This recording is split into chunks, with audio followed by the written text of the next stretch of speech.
Power Rangers was one of the biggest and most popular kids shows in the early 90s. I mean, it was bringing in billions of dollars in revenue through toys alone. But by the year 1997, with Power Rangers Turbo, the show was ironically losing a lot of steam. In just a short couple of years, the show was nowhere near as popular as it once was, and I think a good indication of this, or a good example, is with the Mighty Morphin Power Rangers movie. That movie did well and was very popular. It raked in $66 million in the box office, and then only 2 years later, just a measly 2 years, they made a second Power Rangers movie, Turbo Power Rangers movie, and it barely broke even. It brought in a measly $9 million off of an $8 million budget, and was pretty much a failure. And the show itself didn't fare a whole lot better. Toy sales were really hurting, and not as many people were watching the show. So it makes sense that the very next year, in 1998, Saban Brands and Fox Kids decided, this is it. We're gonna do one more season of Power Rangers and call it quits. But kind of like a weird and extraordinary thing happened with that.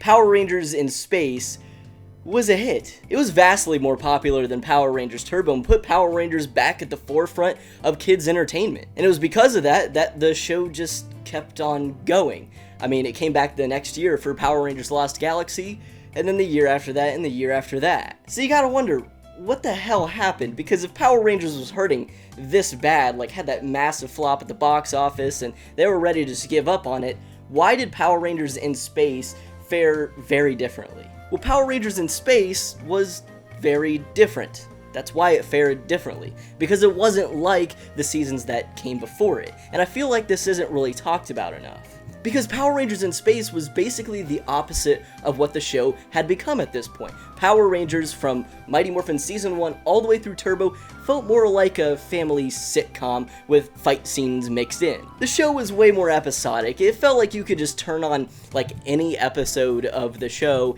and just watch it from there. There wasn't much of an overarching story, and that's why it started to fall off a little bit. It was a lot of the same thing week after week after week, and people were just getting tired of it. You had the occasional Green with Evil and White Light and Ninja Quest, but it was really just a bunch of random events happening, and then you put in your little Sentai footage and you call it a day. People were getting bored. But Power Rangers in Space flipped that on its head. It's very evident that this season was not only a lot darker and more serious, but was way more serialized. You had to almost tune in every week to know what was going on, and this was a brand new concept to Power Rangers. Events that happened in one episode mattered in the next episode, and you kind of had to keep tuning in, and it kept the viewers engaged and brought a lot of kids back. This was finally a time where Power Rangers gave you a reason to go watch the new episodes as they were airing. And I think the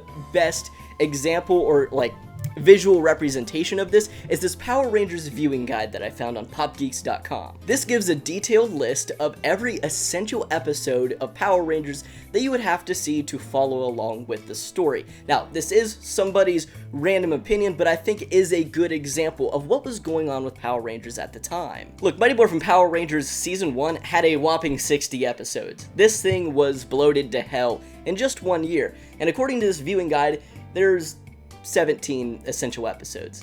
Not that many at all, and that includes all 5 parts of the Green with Evil series, so safe to say there were big chunks of the show week to week where things just didn't matter. And that was fine. That was the format of the time. That's what they wanted. They kind of wanted it to be more like a cartoon or a sitcom, so that you can pick up and watch whenever. But then you get to Power Rangers in Space, which had less episodes. The season was comprised of 43 episodes, but then it had 29 essential episodes for you to watch. These episodes you needed to watch to understand what was going on, to follow along with the overarching story. And just to give another example so I don't just use Mighty Morphin Season 1, Zeo had 50 episodes, but only 13 essential episodes. So really, you could cut out almost, way more than half of Zeo and just be fine and understand completely what's going on. And it makes sense why they would do this. With Power Rangers in Space, it was supposed to be the finale of the show. This was supposed to be the last hurrah for Power Rangers. They wanted to wrap up every little thing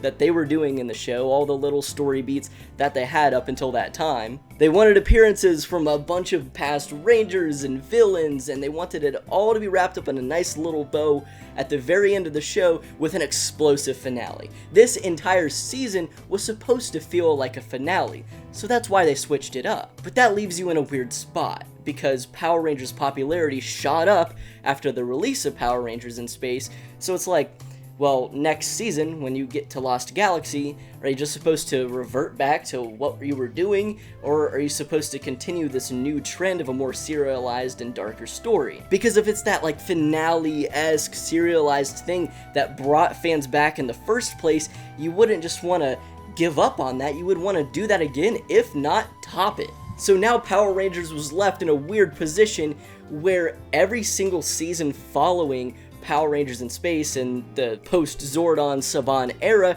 kind of felt like it was the final season of Power Rangers.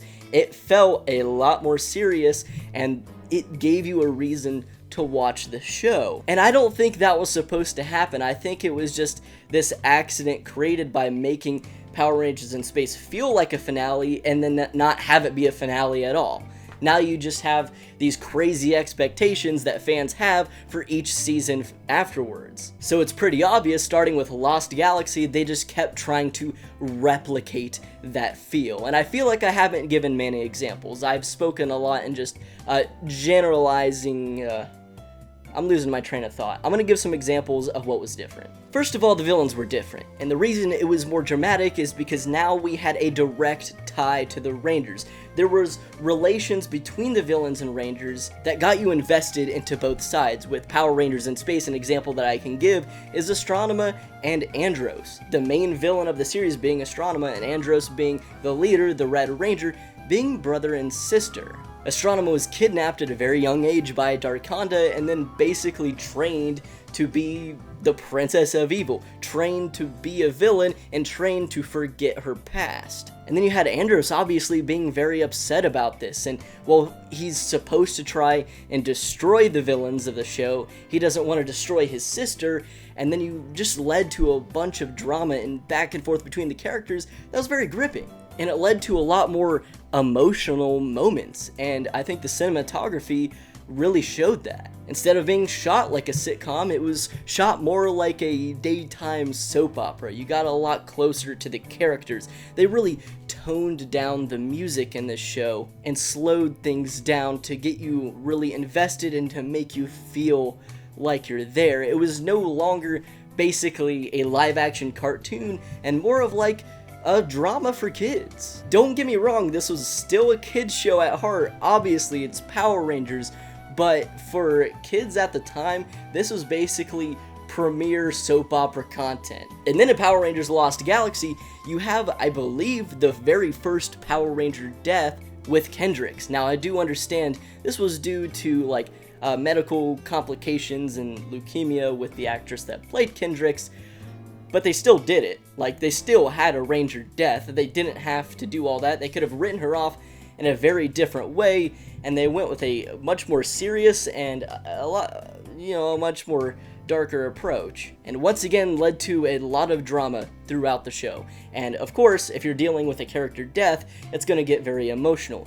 You weren't really seeing this in Mighty Morphin through Turbo. This was new territory. Speaking of death, when they came back the very next year, they had another tragic backstory for some of the Rangers and Captain Mitchell. Captain Mitchell and his family get into a pretty severe car accident, leading to the entire family dangling off of a cliff and screaming for help. Captain Mitchell's son, Ryan, is dangling from his feet, and he's about to fall to his death until a demon comes down and basically says, "Give me your child, and I will save his life." Like, that shit just wouldn't fly in Mighty Morphin Power Rangers, and they wouldn't even attempt to do something like that.